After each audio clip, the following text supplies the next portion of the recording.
There's a moment in every life when the noise begins to soften. Not because the world gets any quieter, but because something within you stops trying to outrun the questions. You begin to sit still. You begin to notice the weight of things you've tried not to feel. And among all the questions that begin to surface in that silence, one stands apart from the rest. Simple, heavy, terrifying, and familiar. What is death? We grow up knowing it's real. We see it in stories, we hear it in headlines. We lose pets, grandparents, sometimes friends. We're told that death is the end, the closing chapter, the moment the lights go out. And yet, when you really try to understand what death is, not poetically, not dramatically, but precisely, the clarity begins to dissolve. We're taught the medical definitions. A person is considered dead when brain activity ceases entirely, what they call whole brain death. No electrical signals, no consciousness, no reflexes. Sometimes it's defined by the heart. When the heart stops beating and circulation can't be restored. We've built machines to detect this moment. Lines flatlining, numbers freezing. But for all the precision, something still feels incomplete. Because people have come back. There are those who've had no pulse, no breath, no measurable brain function. And yet, minutes or even hours later, they return. They speak. They remember.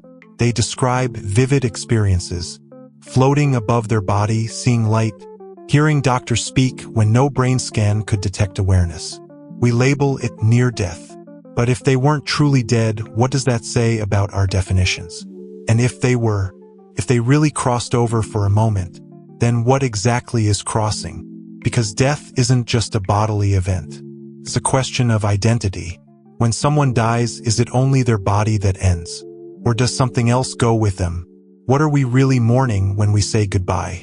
Is it the loss of biology or the disappearance of consciousness?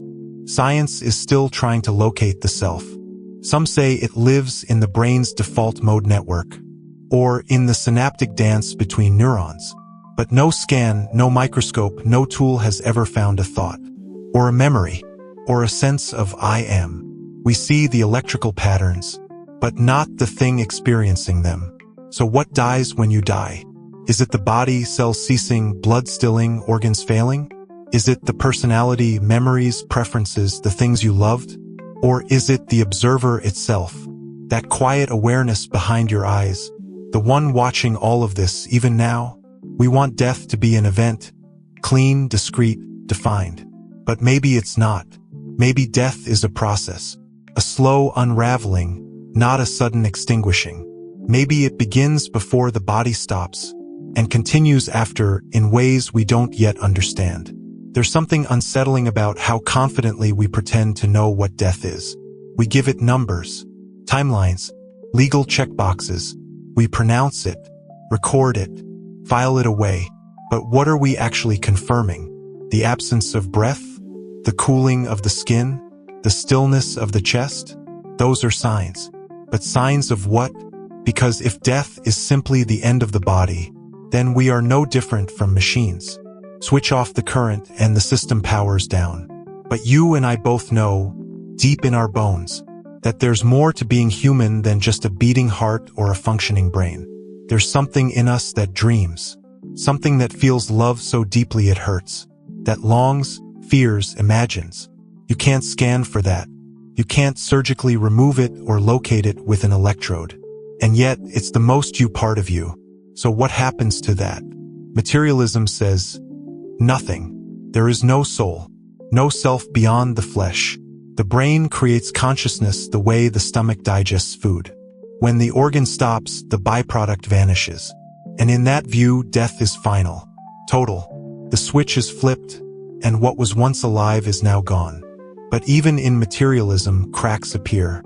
Some neuroscientists admit we still don't know how matter gives rise to mind, how neurons produce awareness, how thought, emotion, perception emerge from lifeless atoms. This is called the hard problem of consciousness, and it remains unsolved despite decades of progress. We can map the patterns, but we still don't understand the thing having the experience. And so, others propose something else. Dualism. The idea that mind and body are distinct. that the brain is more like a receiver than a generator, tuning into consciousness, not creating it. If that's true, then death might be like turning off the radio, but the signal itself keeps going. Then there's panpsychism, an ancient idea regaining traction. It suggests that consciousness is not produced by complexity, but is a fundamental quality of the universe itself, like gravity or time. In this view, everything has some form of awareness, and human consciousness is just one expression, a wave on the surface of something deeper. To some, this sounds poetic. To others, delusional. But it raises a profound question. What if death is not the end of consciousness, but simply a change in how it appears? Maybe the self that lives in your memories, in your fears, in your voice, does dissolve.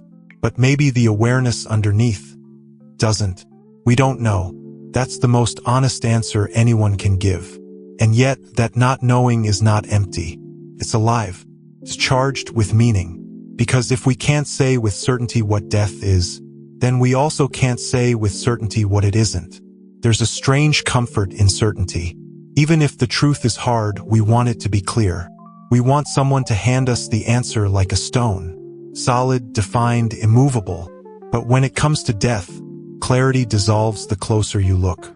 It behaves like a horizon, always visible, never reachable. And maybe that's because death isn't a single point in time. Maybe it's not something that happens, but something we slowly enter into step by step, like twilight slipping into night.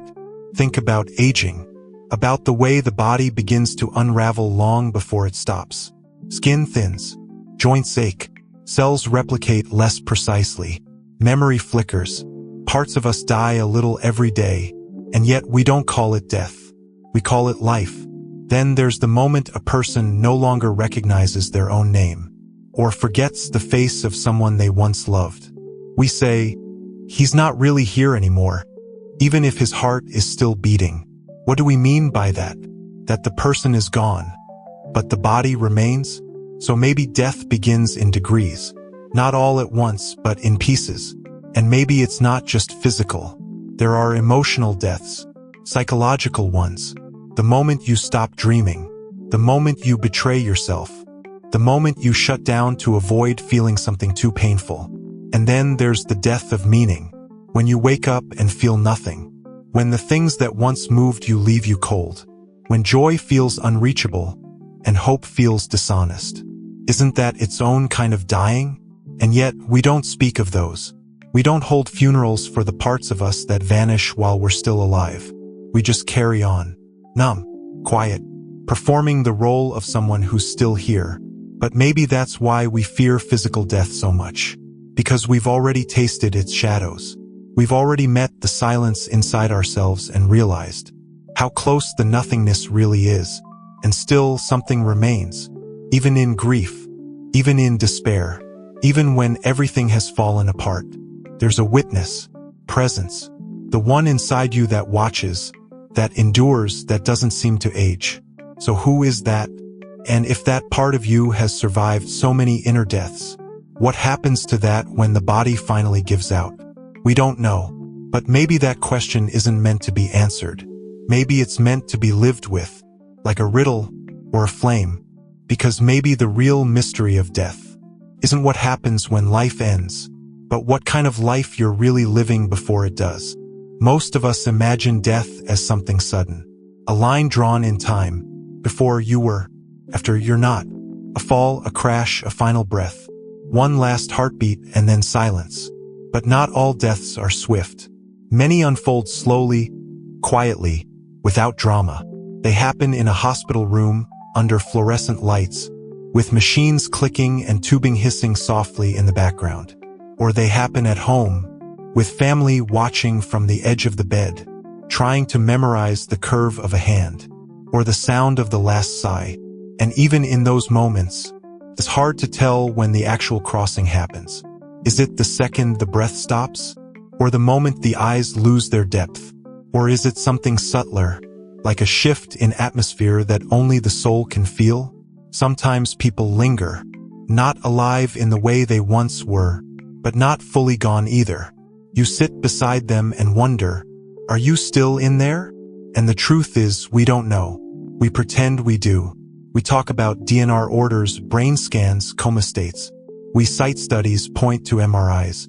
But at the center of it all is a silent, unanswered question. Where do you go? If the body is still here but the mind has gone missing. Some cultures speak of a soul that leaves the body slowly, over hours or days. Others believe it departs instantly, as if pulled toward some invisible gravity. There are stories, too many to ignore, of people who felt a presence in the room when someone passed. Not a metaphorical one, something real, like the air itself had shifted, like the space felt occupied in a new way. Science has no measurement for that. It doesn't register on equipment or show up in blood work. And yet people across time, across cultures, have spoken of it with eerie consistency. That feeling, that sense that something unseen has left or arrived. What if death isn't an erasure, but a relocation? What if consciousness doesn't stop, but simply changes form, moves to somewhere we cannot follow yet? Or what if consciousness isn't ours to begin with? What if we are not the source, but the vessel? If that's the case, then death might not be the end of you, only the end of your participation in a particular form, like a drop of water returning to the ocean, still existing but no longer separate, no longer named. This thought doesn't remove the grief. It doesn't make goodbye easier, but it does suggest something more is happening than just the shutting down of a machine. And maybe that's what we're really afraid of, not death itself, but the vast, ungraspable mystery that surrounds it. When someone dies, we don't just lose a body. We lose a world. An entire perspective disappears. A voice that will never again say our name. A laugh that once filled a kitchen. A way of seeing and being that no one else will ever replicate. The shape of their presence doesn't live in organs or bone. It lived in nuance, in the timing of a joke, in the small acts of care they gave without thinking, in the way they loved us or didn't. So when that vanishes, when death arrives, what exactly is gone? The body may still be in the room, still warm, still recognizable, but the person is gone. And that absence is louder than anything the body can say. It's not silence. It's something more final, a stillness that has no return. But what was that person? Really? Was it a collection of traits? A personality coded in the brain? A bundle of memories shaped by time and trauma? Or was it something deeper? A conscious flame, burning behind the mask of biology? We say the light went out. We say he's at peace now. We use these phrases because something in us knows. Death is not just a physical absence. It is an existential unraveling. A hole in the shape of someone who once mattered. And yet, strangely, even after they're gone, they remain. Not just in photos or memories, but in flashes, in dreams, in music, in sudden moments of presence. When you feel them standing beside you with no explanation. Is that memory? Is it wishful thinking? Or is it something we don't have the words for? Some traditions say the dead don't leave immediately, that they linger for a time, watching, waiting, that there is a liminal space, a twilight between lives, where the soul adjusts or returns or dissolves into something larger. Others say we reincarnate, that we come back in new forms, that death is a kind of sleep, and birth is the waking up again, that who we are is never fully lost, only changed. But all of these stories, reincarnation, ghosts, heaven, the soul, are ways of answering one simple ache. Where did they go? Where did you go? If there's more than flesh here, more than blood and chemistry and habit, then something must go somewhere. Or must it? Maybe the question isn't where consciousness goes, but whether it ever was separate to begin with. Maybe death feels like disappearance only because we believed we were ever truly individual. Maybe we've been asking the wrong question. Maybe instead of asking what happens after death, we should be asking what is it that dies? We say, I am dying, as if the whole of us is ending. But are we just these names, these bodies, these temporary thoughts? Or are we something watching behind it all, quietly observing the unfolding? Throughout history, people have reported strange experiences. In the space between life and death, moments when the body is failing, but the awareness seems to grow sharper. A sense of peace, a tunnel of light, a review of life not through judgment, but through feeling, as if the soul itself is remembering why it came. These aren't just stories from religious people. Atheists, scientists, children, they've all described remarkably similar things. And while skeptics argue it's just the brain's last fireworks, a final storm of synapses misfiring, others ask a harder question. Why does it always feel like something more? Why does it leave people changed? Near-death experiences aren't just passing dreams. They leave deep imprints. People come back with altered values, greater empathy, less fear of dying, as if they touched something real, something bigger than this fragile form. But we want proof, data. We want to measure the soul like we measure blood pressure. We want the eternal to behave like the physical, predictable, repeatable. But maybe that's the problem. Maybe death is not something you can understand with the mind alone. Maybe it's something you feel your way into, like love or awe, or the moment you realize you're alive. Philosophers have tried to frame death for centuries. Some say it's the one true certainty, the horizon we're all walking toward, whether we look at it or not. Others say we never truly grasp our own mortality, that we can talk about it, read about it, but deep down we live as if we'll always be here, because to really understand death would mean to let go of the illusion of control. And that's terrifying, but perhaps that's the gift hidden inside the fear. Because when you truly acknowledge that you will die, something shifts. You stop waiting. You start paying attention. The small things become sacred. The ordinary becomes rare. Maybe death is not the enemy. Maybe it's the teacher we spend our lives avoiding, the one who tells the truth without softening it, the one who reminds us that everything borrowed must be returned. And if that's true, then death isn't the opposite of life. It's what gives life its shape. It's easy to talk about death as if it's something that happens to other people. The elderly, the sick, the unfortunate. We create that distance on purpose, not because we're cruel, but because it's hard to carry the truth all the time. You are going to die, not someday, but one day, on a day like any other, when the sky still holds light, when your phone still has unanswered messages, when you still had plans for tomorrow. You won't get to choose when it comes. It may come slowly, or in the blink of an eye. You might see it coming for years, or not at all. And in that moment, everything you were holding on to, every role, every identity, every argument, will fall away. The titles, the fears, the regrets, the story you were building, all of it. And what remains?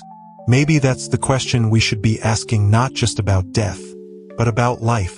What part of you would remain if everything you own was gone? If no one remembered your name? If even your thoughts stopped forming? What would still be here? Would anything? That's what spiritual traditions have wrestled with for millennia. Some speak of an eternal soul, not as a ghost, not as a personality, but as a spark of something beyond name and form. Others call it awareness, presence, the witness, that part of you that doesn't age, that was there before language, before pain, before the story of you ever began. And maybe, just maybe, that part doesn't die. Not because it escapes the body, but because it was never of the body to begin with. Like light passing through a window, it illuminates the form but isn't defined by it. And when the window shatters, the light continues. This idea can be comforting, but it's not meant to be an escape. It's meant to wake you up, because knowing you'll die doesn't have to paralyze you, can clarify you, can strip away the noise, the pretending, the distractions that steal your time, and never give anything back. Death asks one question again and again. Are you living fully, or just waiting not to die? And if the answer is the latter, then maybe you're not afraid of death. Maybe you're afraid of not having truly lived before it comes. If you sit with the thought of death long enough, something curious begins to happen. The fear doesn't necessarily disappear, but it begins to soften, stops screaming, and starts whispering. Not to terrify you, but to remind you of what's real. You realize how much time you've spent postponing what matters, waiting for perfect conditions, stalling joy until the timing feels right. But death doesn't care about timing. It doesn't care about your 5-year plan, or the project you haven't started, or the apologies you never made. It just comes. And when it does, you don't get to take anything with you, but the way you lived. Not your possessions, not your followers, not your opinions, only the echo of your presence, the mark you left in hearts you may never know you touched. And maybe that's why death is so uncomfortable. Not because it's unjust, but because it reveals what was never real to begin with. It burns through illusion. It strips away performance. It holds up a mirror and asks, who were you beneath the masks? The image you crafted, the roles you played, those aren't who you are. They're just tools you used to move through the world. Helpful, maybe, but temporary. When death comes, those tools fall to the ground. And what's left is you, or whatever you means, once all the layers are gone. So perhaps the real question isn't what happens when I die, but can I learn to die before I actually do? Can I die to my attachments, to the lies I tell myself, to the parts of me that were never truly alive? Can I let go of needing to be right, needing to be liked, needing to feel in control? Because dying before you die, that's what many mystics have described, not as a morbid act, but as the beginning of freedom. It's the moment you stop clinging to what was never truly yours, the body, the past, even the idea of yourself. And in that letting go, something extraordinary happens. You start to live, not half alive, not waiting, not numbing, but fully, deliberately, as if every breath counts, because it does. To live with death in mind is not to live in fear, it's to live with focus. Because when you understand that all of this is temporary, you stop wasting time pretending that it's not. You start asking deeper questions. Not just what do I want, but what truly matters. What would I regret if I never did it? Who would I wish I'd forgiven? What beauty did I miss because I was too busy looking the other way? Death strips life down to its essence. It doesn't ask how much you've accumulated, but how deeply you've lived. Were you honest with yourself? Did you follow your curiosity? Did you love anyone fully, even if it terrified you? Most people won't talk about these things. It's too raw, too uncomfortable. So we fill our days with noise, scrolling, scheduling, surviving, never slowing down enough to feel the real question that hums beneath all our distractions. What is all this for? Because if death is real, and it is, then everything we do, everything we say, is happening inside the boundary of a limited time. And if that doesn't awaken urgency, what will? But urgency doesn't mean panic. It doesn't mean you need to quit your job or run off to chase the horizon. It means you start treating each moment like it matters. Because it does. You pay attention. You forgive quicker. You say the difficult thing. You pause long enough to hear the wind, to feel your own breath, to remember that you are still here, and that alone is miraculous. You start to notice the space between things, the quiet, the mystery, the sense that something more is happening beneath the surface of all your ordinary moments. And maybe that's where death lives too, not just at the end, but quietly inside life itself, as a silent teacher, as a reminder that none of this is guaranteed, and therefore all of it is sacred. Death doesn't want to ruin your life. It wants to sharpen it. It wants to peel away the numbness, so that what remains is something honest, unmistakably alive. Yours. So what is death, really? Is it the moment your heart stops beating? The last breath your lungs release? Is it a clinical diagnosis? A spiritual transition? An energetic shift? Or is it something we were never meant to fully grasp, only to feel like music or love or the vastness of the sky at night? The truth is, death resists being captured in words. It refuses to be pinned down by definition. And maybe that's not a flaw in our understanding. Maybe that's the nature of death itself. It is not just an event. It is a boundary between worlds. The final teacher. The end of pretending. We spend so much of our lives trying to feel secure, trying to build walls around the inevitable. Success, routines, beliefs, control. But death doesn't care about those things. It dissolves them, not cruelly, but truthfully. And in its presence, all that's left is what's real. When everything else falls away, what remains is love. Not the romantic kind, not the dramatic kind, but the quiet, steady love of being here, of caring, of knowing that the people you cherish will one day be gone, and choosing to love them anyway, deeply. Now, maybe death is what gives meaning to life. In the same way silence gives meaning to music. It frames it, shapes it, makes it precious. You don't need to know what comes after. You don't need to have all the answers, because this moment right now is full of breath and warmth and possibility. And even if we vanish one day, even if all of this is temporary, what we do with our time matters. Not because it lasts forever, but because it doesn't. Maybe the most honest way to live is with death in your peripheral vision. Not feared, not worshipped, but respected. As a horizon you will one day reach.